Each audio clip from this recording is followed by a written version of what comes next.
Eu vou chamar para o palco agora, no tema de armamentismo. Chamei aqui hoje para falar sobre isso Paulo Cogos, junto com o Mauro Mendonça, do canal Canhoto Armamentista. E chamar eles para o palco para começar a apresentação. Vai ser num formato de meio no estilo de podcast, com os dois debatendo um pouco alguns pontos. Vou pegar o outro microfone. Oi, gente, boa tarde a todos. Pessoal. Você ligou um, desligou o outro, foi isso? Oi, oi. Gostei da camiseta. Gostou? É da minha coleção. É? Imposto é roubo. Eu gostei também. Bela camisa. Tá falhando, não? Tá tranquilo. Ô, Paulo, nós vamos fazer de pé ou vamos fazer sentado? Colocar uma cadeira aqui, vamos usar. Então vamos, né? Bem, sentar não é o problema é levantar depois, né?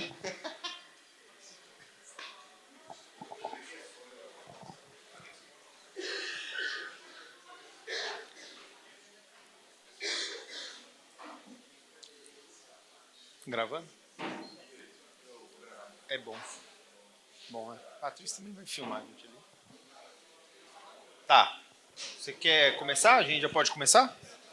Então tá, gente, muito boa tarde a todos. Para quem não me conhece, meu nome é Mauro Mendonça. Eu sou ativista em favor de armas, que hoje dizer que é só pró-armas fica parecendo que é só de uma entidade, mas eu sou em favor de armas. James, o microfone está dando interferência, acho que é esse. Vai. Oba. Vai? Então, beleza. Tá ótimo. Sou ativista pró-armas desde muito tempo, sou atirador esportivo há 20 anos, presidente da Confederação Brasileira de Tiro de Combate, uma entidade criada para combater duas coisas, a preguiça do atirador e a sanha estatal de vir atrás das nossas armas. Para início de conversa, gostaria de declarar que, embora o meu canal chame Canhoto Armamentista, como vocês podem ver, eu estou segurando o microfone com a mão esquerda. Mas eu sou libertário na ideologia política. Na verdade, eu falo libertário para as pessoas que não entendem, mas na prática eu sou anarcocapitalista e voto pela dissolução completa do Estado. Paulo Cogos está aqui do meu lado, nós tivemos a oportunidade de encontrar lá na Shot Fair, né, Paulinho? É uma feira que todos os anos existe, que infelizmente é uma feira que mostra pouca arma, e nós vamos trocar uma ideia aqui sobre armamento civil e por que é importante que cada um de vocês aqui pensem em adquirir uma arma de fogo. Muito bom. Boa tarde, é uma honra estar aqui com todos vocês, com o Foro Alberdiano, com o Mauro, para falar desse tema tão importante, porque, no fundo, todas as liberdades repousam na liberdade de ter os meios de defendê-la. Então não adianta falar em liberdade econômica, eu sou economista, eu comecei falando exatamente de liberdade econômica, não adianta falar em liberdade de expressão, se nós não tivermos os meios de fazer essa liberdade valer. Outra coisa que eu falo muito sobre a fé católica, falo de religião sempre.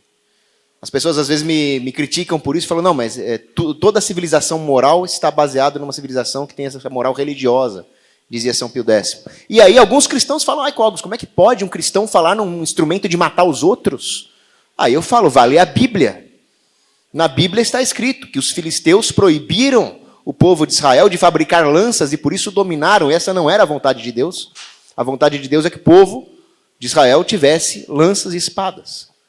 Em Neemias fala, o povo de Judá estava ali reconstruindo as muralhas e estava com a espada numa mão e a pá na outra, trabalhando e prontos para se defender dos amoritas, prontos para se defender de qualquer um que os ameaçasse.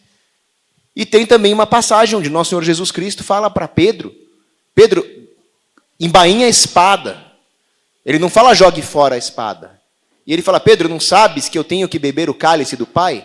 Então, Jesus não estava sendo pacifista, desarmamentista, ele tinha uma missão espiritual a cumprir.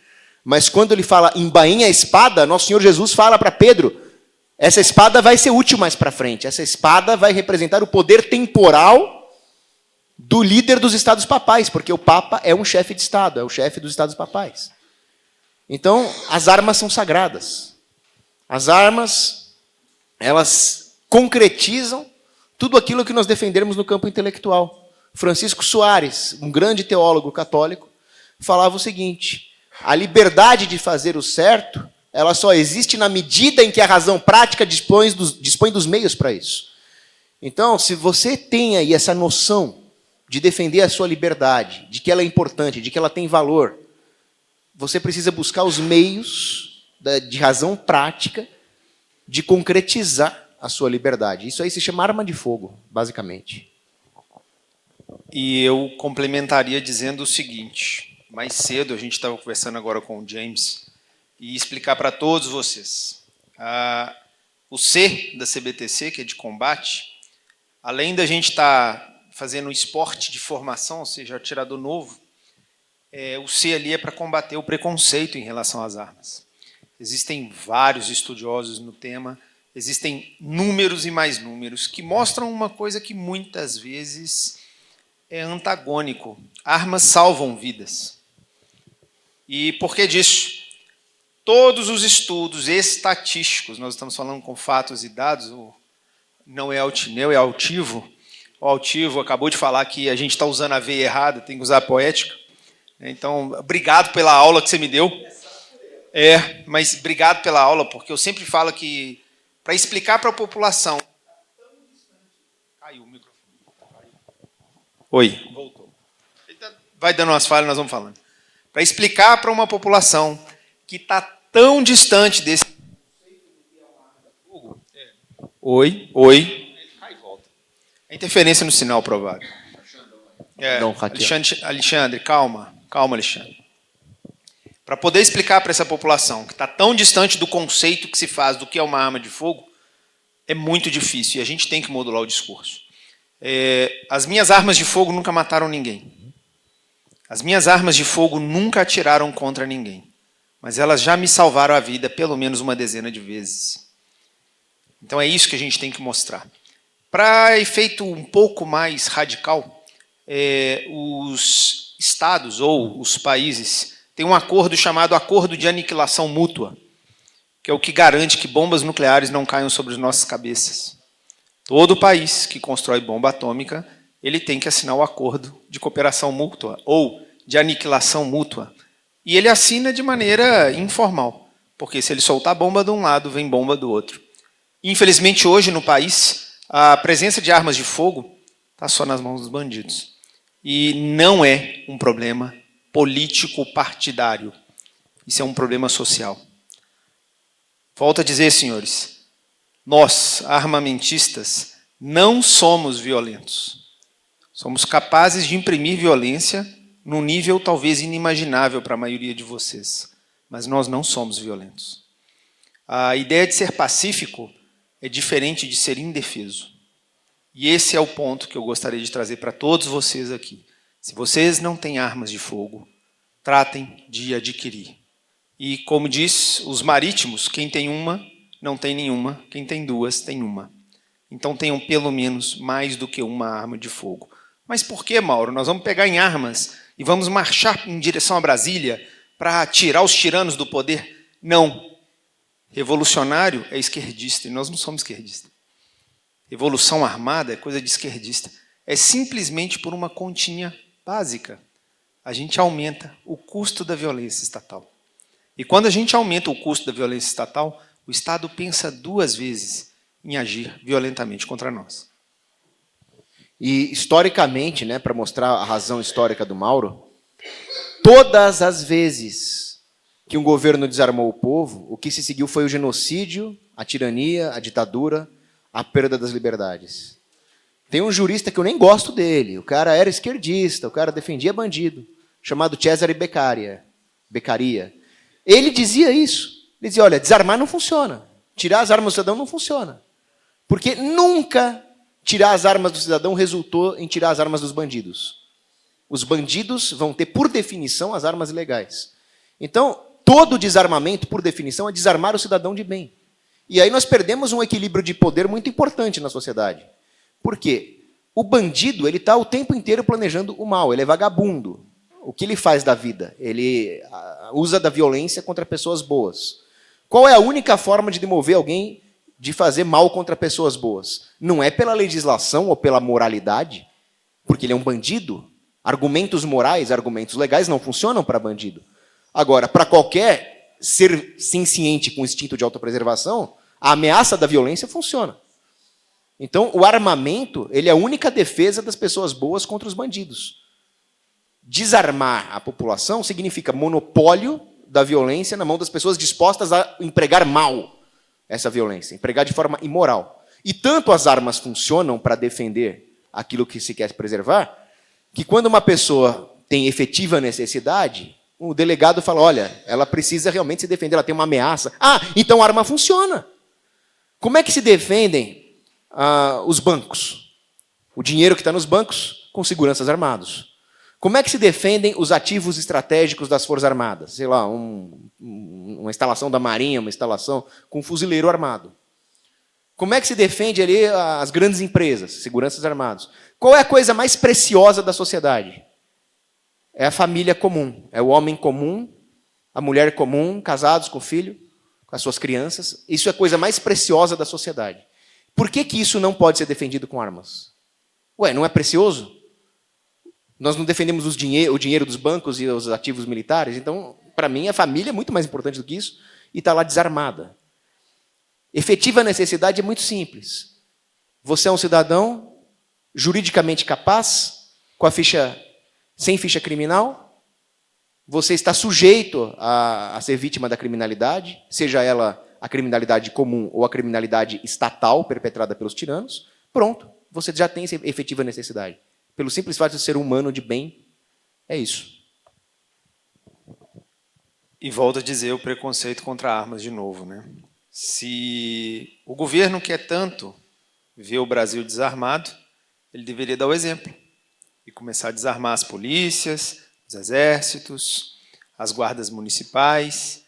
Entretanto, curiosamente, ainda que seja um braço armado, eu, como armamentista, defendo que nenhum desses braços deveria estar desarmado. Mas nós também não.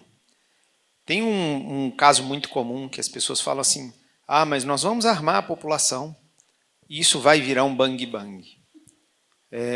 Enfim, a gente até brinca que a gente tem um bingo desarmamentista e esse é um dos itens que a gente costuma marcar. Existem outros.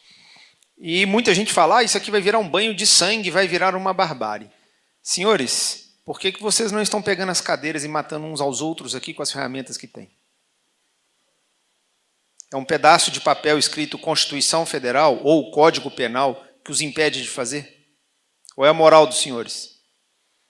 Se a gente está discutindo que armas matam, e eu já expliquei, as minhas nunca mataram ninguém, por que é que o governo não as quer nas nossas mãos?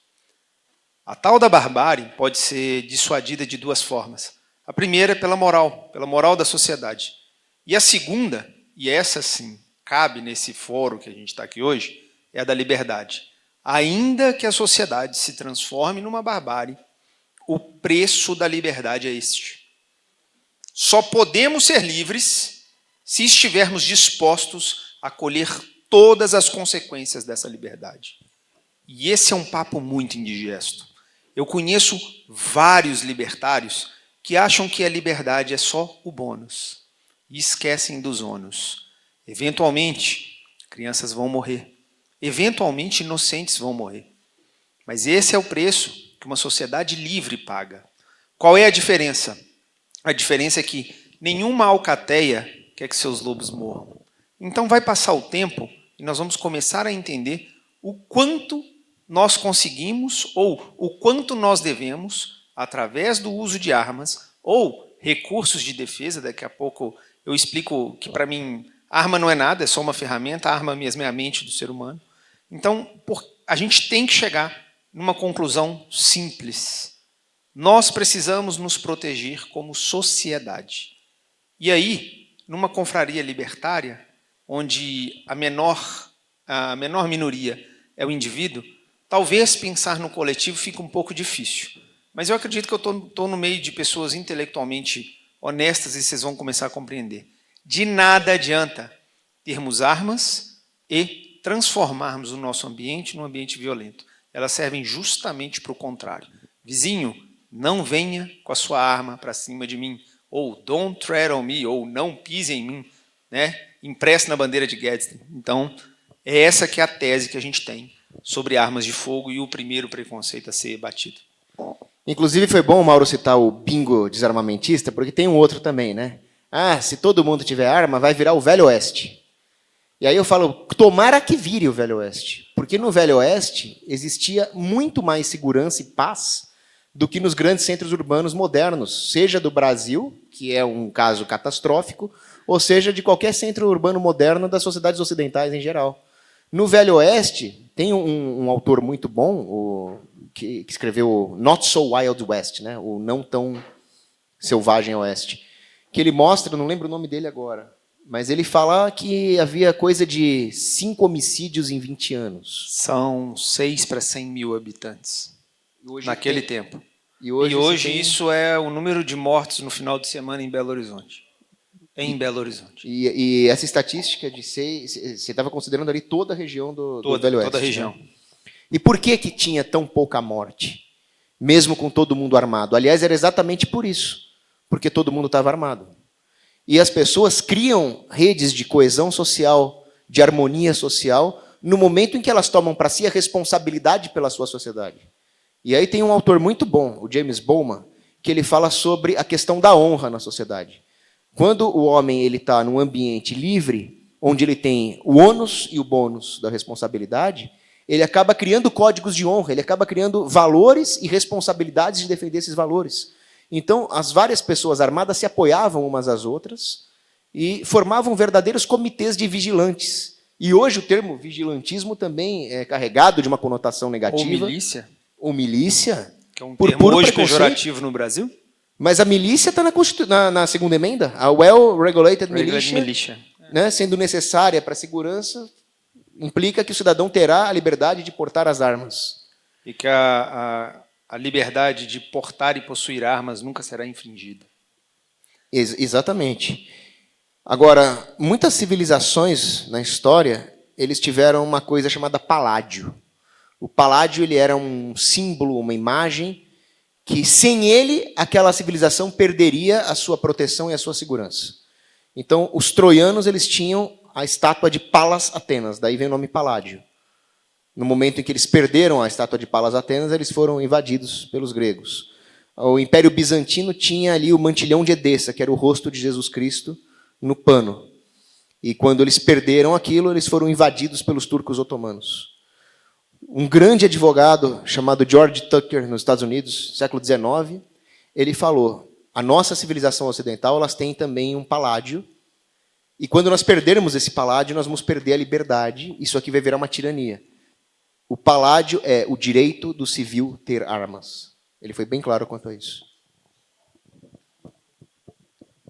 Voltando aqui ao caso, eu gostaria de perguntar para o vice-prefeito aqui, se você deve ter conhecido o novo cangaço como modalidade criminosa. Na sua cidade, hoje, com a força policial que você tem, você resolve o problema?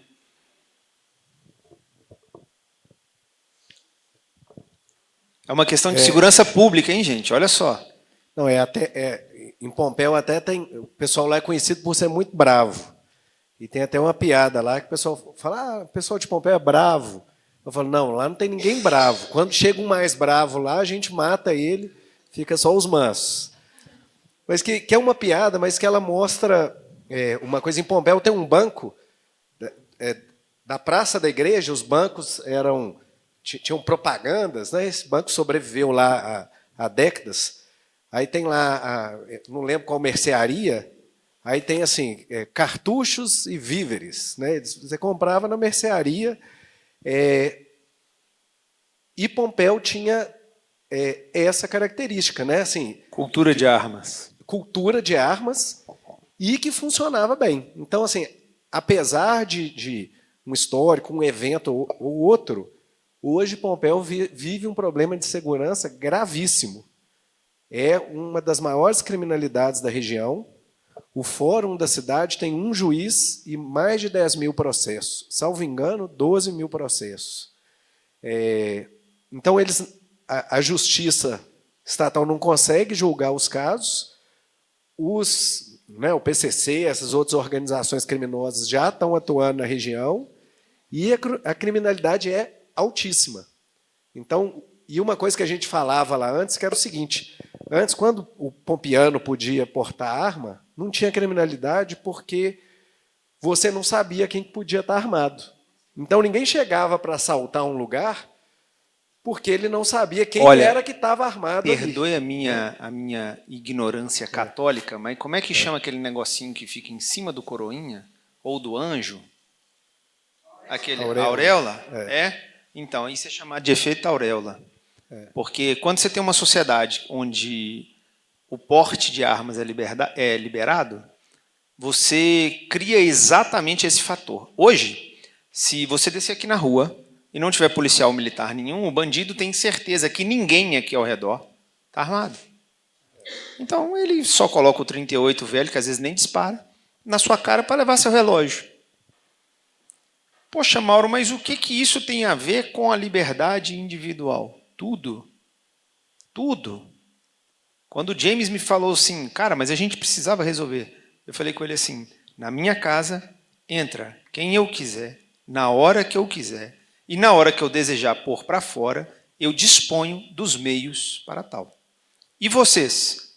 Se o Boulos entrar na sua casa hoje e falar assim, sua casa é minha, vocês conseguem pôr ele para fora? Por favor.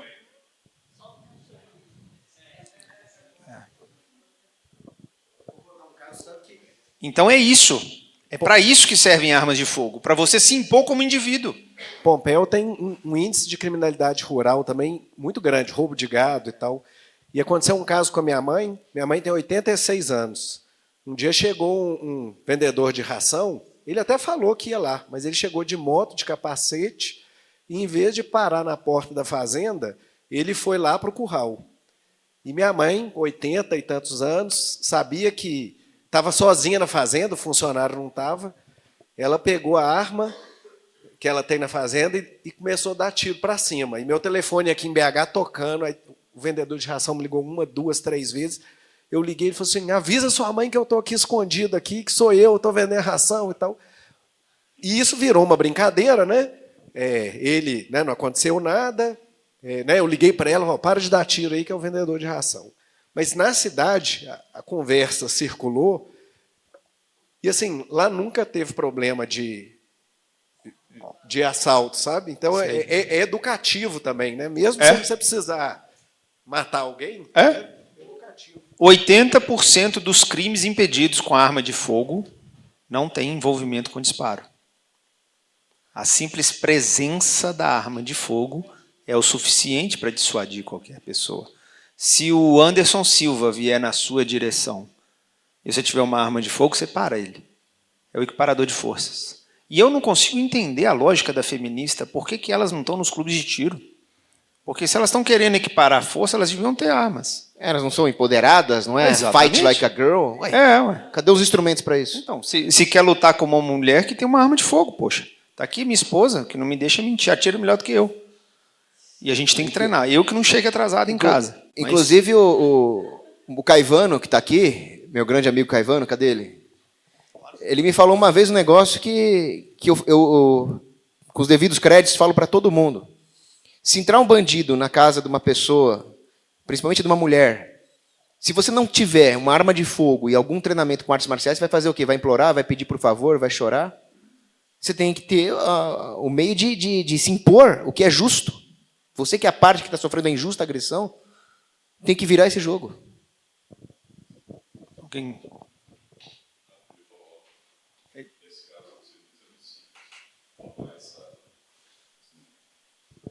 Hoje, quem mantém, cria todo esse substrato para que o feminismo exista e se mantenha, é justamente o Estado. Então, enquanto elas falarem, deixa o Estado me proteger, por mais que esteja devastando, o número de estupros esteja aumentando absurdamente, na verdade, elas estão fazendo uma escolha. Falam, eu prefiro ter o Estado para me proteger e me dar os benefícios, do que eu ter a arma e eu fazer.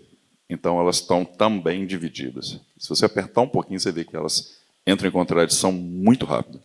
E isso é fantástico que você está falando. Porque, ao longo dos últimos 40 anos de governo de esquerda no Brasil, o governo não só lhe tirou os dentes quando lhe proibiu de ter armas, mas ele hoje garante para qualquer nova geração de que dentes nunca existiram. E esse é o ponto. Hoje, um cidadão comum é incapaz de se defender sozinho, e sim, a tese do brasileiro não está preparado para ter armas. Não, o brasileiro foi preparado para não ter armas. É o contrário. Mas basta um episódio na vida e essa chave vira. Só complementar rapidinho o que ele falou, aí eu já te passo. Muita gente fala isso, né? Os elitistas falam isso. O brasileiro precisa primeiro ser educado, primeiro ser instruído. Isso é uma desculpa para o governo não deixar o cidadão nem ter armas, nem instrução. Vai manter o sujeito para sempre numa situação de miséria, de penúria intelectual e física. Quando, na verdade, é o contrário. Primeiro, o homem criou as armas, as lanças, as flechas. Aí nós conseguimos nos defender das tribos bárbaras, caçar os grandes bichos, acumular riquezas. Aí, olha só, podemos nos dar ao luxo de ter filosofia, teologia, ciência. Está sentado aqui hoje conversando, né?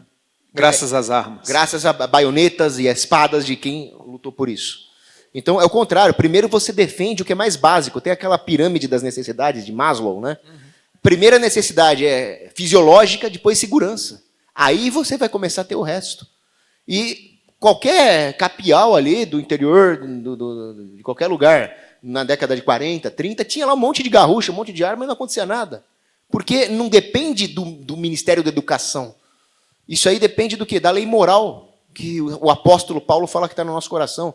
E o Estado quer substituir Deus nesse ponto.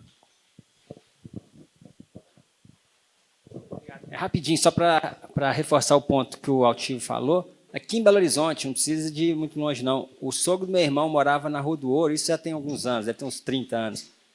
E era em casa ainda, né? Não tinha tanto prédio. E ele tinha uma empregada, né, que ia todo dia, uma faxineira, mas era diarista, né? Quer dizer, mensalista, ia todo dia. E ela morava na comunidade.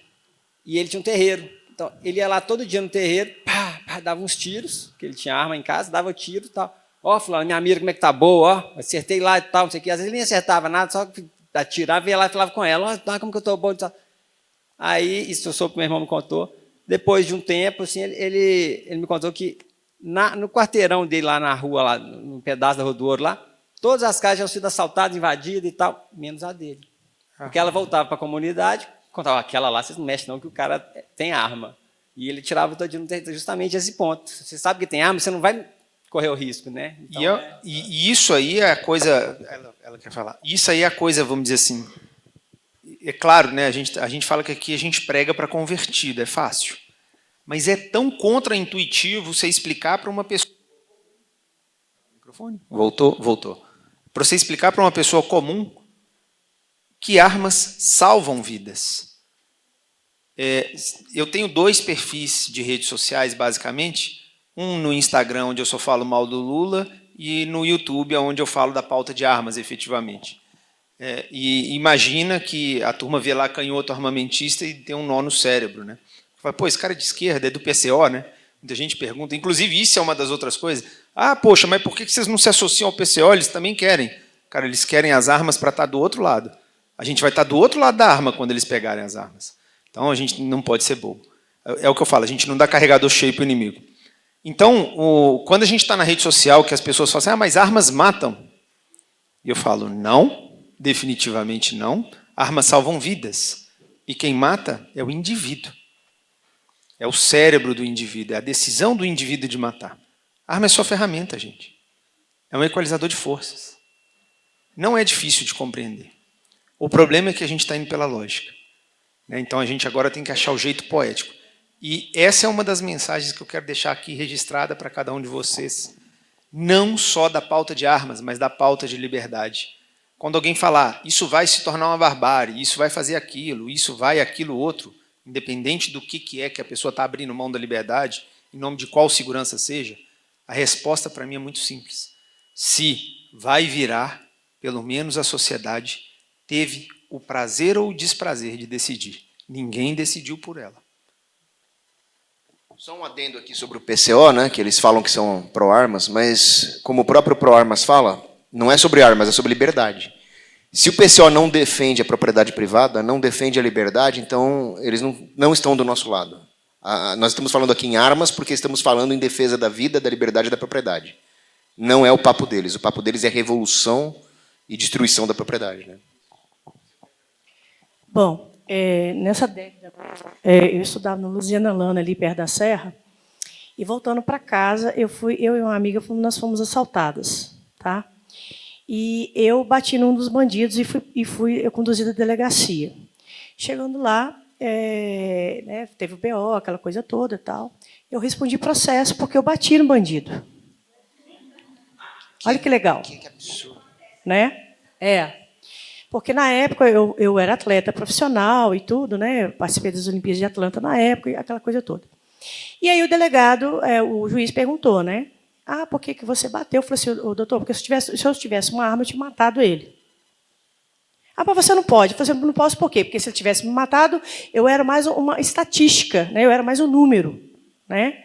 Aí o juiz olhou para a minha cara e, na época, né, a gente ainda tinha liberdade de falar, né? Porque hoje não tem mais, hoje o juiz manda você calar a boca e fala que não mandou você falar. Aí eu falei assim, aí eu seria mais uma estatística, né, doutor? Então, assim, eu acho que, e na época, por incrível que pareça, eu tinha várias armas dentro de casa. Olha só que loucura. Porque meu irmão tinha arma e algumas eu guardava lá em casa. Então, assim, eu até cheguei a comentar com você, né, que eu tinha feito curso, né, aqui na Federação Mineira. Então, assim, vocês imaginam você bater no bandido, responder processo, né, e não poder fazer nada. Mais um caso clássico do eu peguei o bandido e eu que fui preso. Esse que vos fala também quase foi preso porque ele já prendeu um bandido na rua. Qual que é o problema? Vou voltar a dizer. Lembra que eu falei no início do nosso bate-papo que o governo de esquerda nos últimos 40 anos não só tomou os nossos dentes, nos arrancou os dentes, como agora faz as pessoas acreditar que nós nunca o tivemos? Então, quando chega o seu caso ou o meu na delegacia, o delegado trava o cérebro. Para que a gente mude essa cultura, e isso começou a acontecer agora lá atrás, gente, nós seremos efeito colateral. Nós vamos ter que responder processo por lesão corporal. Nós vamos ter que, eventualmente, ter que parar no júri popular, para que a jurisprudência amadureça e entenda, o cidadão se defende também, não é só o Estado que protege ele, não. E eu volto a dizer, esses são os tais preços que eu falo que a gente tem que pagar quando a gente luta pela liberdade. Isso é pé no chão, gente. Não adianta a gente imaginar que o meu sonho, como eu falo com o James, gente, a partir de hoje, só uma curiosidade, quem tem carteira de Bitcoin aqui, levanta a mão. Quem tem arma de fogo em casa? Não, eu perguntei arma. Legal é coisa de Estado. Vocês estão vendo? Nós precisamos começar a trabalhar isso. Como é que vocês vão defender a carteira de Bitcoin de você sem armas? A maioria que levantou a mão, todo mundo tem. Mas se eu chegar ali e pegar minha garruchinha e apontar para a cabeça do seu filho, o que deu? Você perdeu sua carteira de Bitcoin. Volto a dizer, não existe riqueza sem condições de defendê-la. Fala as 12 palavras aí, né? Me dá 12 palavras aí. Aliás, você não vai apontar para mim, você vai apontar para a Patrícia, né? Porque você vai apontar para ela, porque aí eu vou ser obrigado a falar. Porque é aquela coisa que o professor Olavo de Carvalho falava, né? Qual poder é maior? Poder intelectual, poder econômico ou poder físico? É só você imaginar um grande gênio, bilionário, andando na rua, aí chega um Zé Droguinha com uma 22 e aponta na cara dele. Me falam, qual poder é maior agora?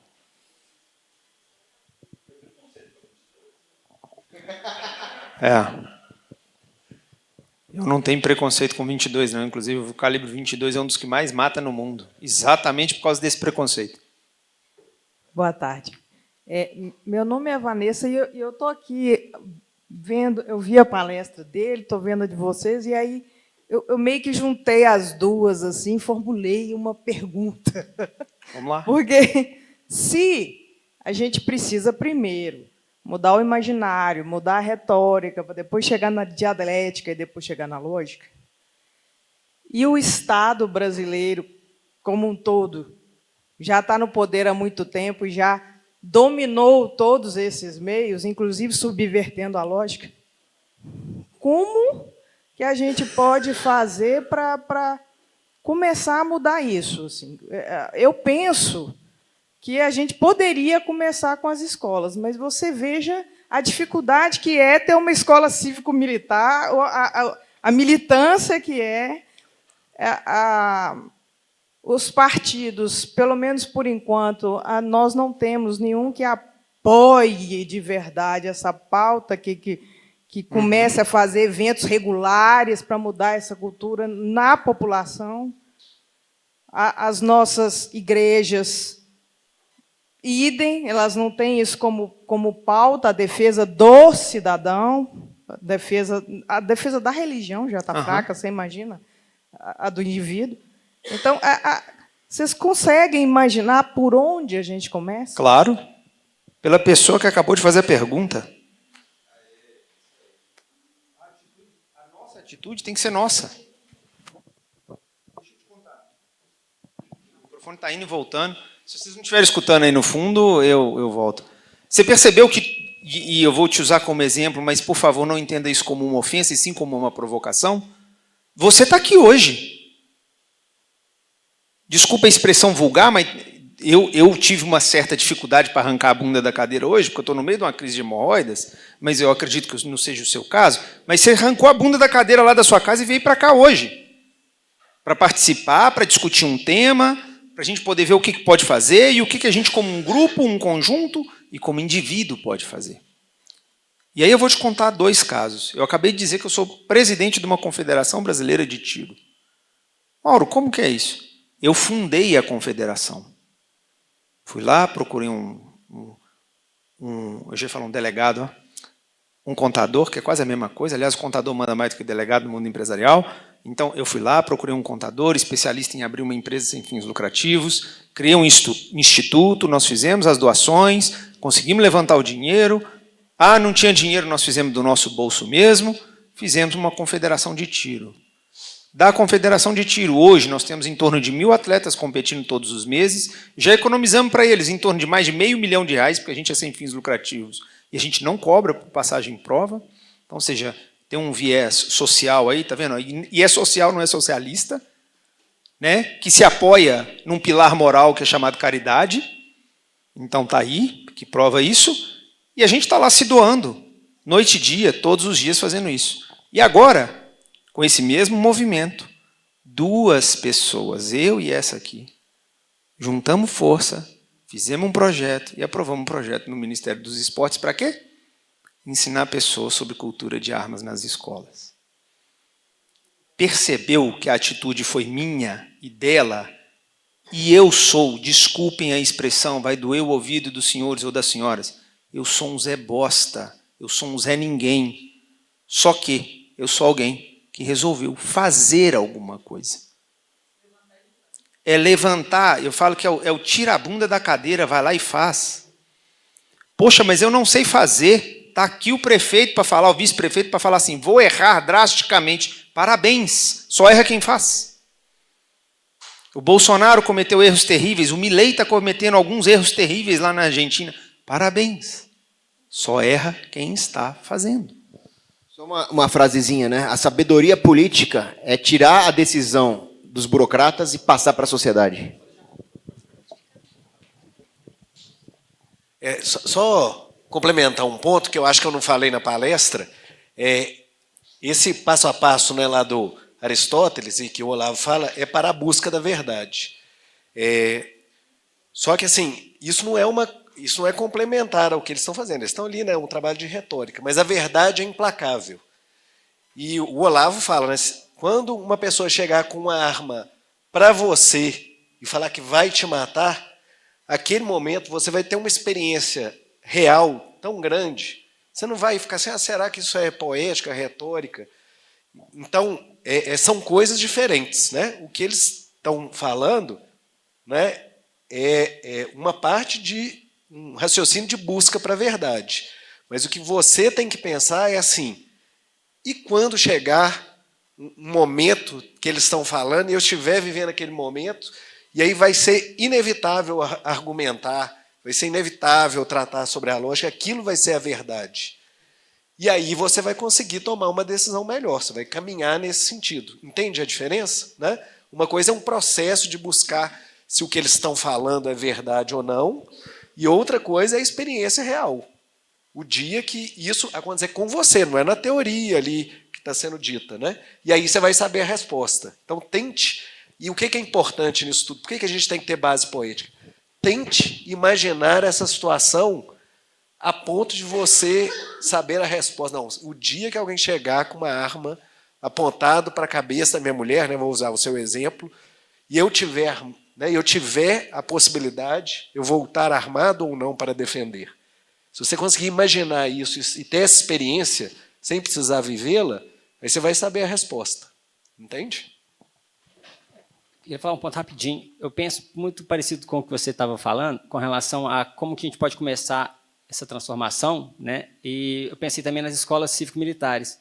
E há pouco tempo, não sei se foi o governador Zema, ou Matheus Simões, ou Laguna, acho que foi o Zema, falando que que eles, com relação às escolas cívico-militares, que vão ter audiências públicas, não sei se no segundo semestre, agora no início do próximo ano, foi o Zema, né, que falou isso. Já teve. Foram 200 esquerdistas lá fazer barulho, alunos mataram aula para ir lá fazer barulho. Alunos, eu fui, só eu e mais uma mãe de direita que foi lá para defender os filhos. Só nós duas. E eu no meio de 200. E eles quiseram me bater. Eu sou... Aí a polícia pegou, a polícia da Assembleia, afastava os 200 petistas atrás de mim, e ficou eu e a outra mãe, com o marido e o filho lá, e não deixou de chegar. E depois, na hora de ir embora, eu pedi auxílio à polícia militar. Eles me levaram até o ponto de ônibus. Eu não sabia desse ponto. Eu achei que vai ter audiência. Então, pensando no que você falou, para tomar atitude, era a opção, era a oportunidade justamente de você fazer atitude, ir lá participar da audiência pública para mostrar seu... Ah, tá. Essa foi cancelada. Ah, então vão ter outras audiências públicas. Mas eu pensando no que ele falou do lado da... Eu pensei nisso, participar dessas audiências.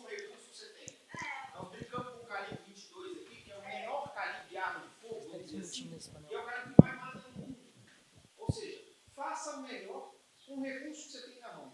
Ah, eu não tenho a igreja, eu não tenho... Ah, eu não tenho a igreja, eu não tenho apoio no partido, eu não tenho apoio... Ok, nem dinheiro. Tá, mas você tem um pouquinho de tempo? Tem um celular com rede social? Faça o trabalho. Faça aquilo que você acredita. A liberdade vem a partir disso. E se você conseguir converter uma pessoa para o mundo das armas ou para o mundo libertário ou um pouco mais à direita, você bateu sua meta. Ah, e alguém nessa plateia, não vou dizer quem é, né, Igor? Falou assim, é impossível converter um esquerdista. Mentira! Eu votei no Lula 1 e no Lula 2. E estou aqui, na frente de vocês. Canhoto. Naquela época eu era canhoto ideologicamente, hoje eu só sou nas habilidades motoras. Então é possível? É possível sim. É possível converter sim. E eu estou vendo muita carinha jovem aqui. Então vocês ainda têm uma missão ainda mais difícil, mas talvez a mais nobre, de convencer-os das suas idades. Porque a nossa geração já é um bando de velho conversando fiado. Deus não escolhe os capacitados, ele capacita os eleitos. A hora que você se imbuir da ideia de que tudo começa na reforma interna da sua alma, e daí se expande para a sua família, para o seu bairro, para o seu próximo, você vai vendo que Deus vai colocando ali providencialmente as oportunidades de agir, porque no fundo é o que ele quer, que você faça o certo, porque é certo, esse é o motivo. Eu vou fazer um comentário. Bom, eu resolveria... Bom, desculpa. Mas ele falou, levantar, começa por você. E eu falo, não... a primeira, quando fiz a pergunta, me veio. É uma coisa simples, gente. Falar. Eles negam o discurso. Eu não preciso de uma instituição para falar. Eu não preciso de uma igreja. Eu não preciso de uma escola. Eu não preciso de nada. Eu preciso olhar para a cara dele e falar: ah, se eu tivesse uma arma aqui. Ou, não precisa nem falar. Pega o canivetinho no bolso e fala: eu sei usar. Simples. É uma mulher chegar e falar: ah, não vai me deixar armado, não? Arma de fogo não pode? Tudo bem, está aqui um taser. Um dia um caboclo estava no ônibus lá, começou a cochilar, caiu na minha esposa. Pensa num caboclo para levantar rápido, na hora que o taser não encostou nele, não. Foi ó, trrr, pulou quase 2 metros de altura. Aí falou: encosta em mim de novo. Aí os caras do ônibus: desce, senão você está ferrado. E ele desceu. E aí começa um negócio assim, chama falar. Aqui está todo mundo falando, pregando para convertido, e a realidade se impõe. Então, é simples. Meu filho, eu fui esgrimista, atiro e tudo. Pequenininho, está aqui uma arma, meu filho, de brinquedo. Isso mata. Como é que pega uma arma? Desde pirralhinho. Tem uma foto do meu filho com 7 anos, num clube de tiro. Arma de pressão. E o bichinho é bom. Minha esposa também, melhor do que eu. Né? Atiram muito bem. E o falo, a gente ignora. Isso aí tem que virar um símbolo feminino. A gente ignora o poder da palavra. Eles negam o discurso. Negaram o discurso lá. Eles gritam, gritam, gritam, gritam. A realidade se impõe. Ah, como é que eu faço? Fala. Ah, mas vão falar que eu sou grosso. Está lá, onde eu trabalho tem muitas mulheres. Nossa, você viu, foi assaltada, falou: ela tem uma arma? Não sei o quê, tal. Ou então, quando chega no meio de esquerdista, não, tem que desarmar a polícia militar. Tal. Eu falei: quem vai fazer a defesa? A própria comunidade. Ah, a comunidade, então está armada. Então você é a favor. Legal, você é armamentista também. Aí eles se pegam nisso. Eu aprendi ao longo dos debates, desde 2012, que o melhor instrumento para converter esquerdista se chama pergunta. Não dá resposta. Faça uma pergunta bem feita. E a resposta vai ser naturalmente, ele vai dar a resposta. Só pergunta. Você é armamentista também? Você é a favor da comunidade ter arma também? Ah, porque o rico, não sei o quê. Ah, então você também gosta de arma. Ah, que legal, você sabe atirar? Não. Quer que eu te ensine? Aí ele já escuta, aí chega, é sempre assim. Chega depois: pô, cara, gostei daquilo que você falou, tal. Como é que é? É muito caro. Bora comigo no clube de tiro? Vai lá. Ah, eu tenho medo. Minha esposa é assim. Quando eu fui fazer minha prova, eu tenho medo. Eu falei: professor, minha esposa tem medo de arma. Fiz minha prova e tudo, e ela foi comigo. No que eu estava voltando para pegar outra arma, para fazer a outra prova, o professor ela já estava com a arma na mão. Afastou 7 metros, sem curso, sem nada. Como é que é? Como é que pega na arma? Assim, tal. Pau! Aí eu, agrupadinho. Atira melhor que eu, professor. Eu falei: meu amigo, não mexe com ela não, brincando, né? Ela: mas é só isso. Aí ele colocou a arma na mesa assim e falou: atira! Atira! Ela não mata, é um instrumento. O principal arma é a cabeça. Isso no social é falar. Você não precisa mostrar, é só falar. É muito fácil. Agora, se a gente não fala, está melhor. E eu entendo a questão do papel institucional, entendo tudo, mas é só falar, gente, é muito fácil. É muito fácil. Não precisa ter medo. E acredito, a pessoa até socialmente ela pode até falar que tem medo, que não sei o quê, porque ela não quer se indispor. Contextos. Mas ela sabe, no fundo ela sabe. Ela sabe. E outra coisa, policial, quando tem um problema com arma, alguma coisa, você acha que ele vai para a delegacia fazer boletim? Vai não. Eu vou para casa. Obrigado pela participação. Só para encerrar aqui, a arte é muito importante, né? Então, às vezes, você ensinar alguma musiquinha para eles. Tem uma que diz assim, né? Só um trechinho.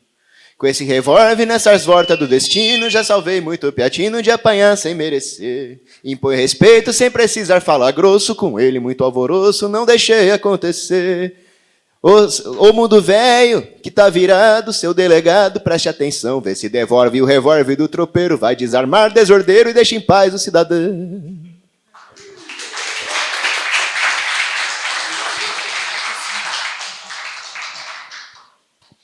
Mais uma pausa de 10 minutinhos e a seguir a próxima palestra com Cláudio Caivano.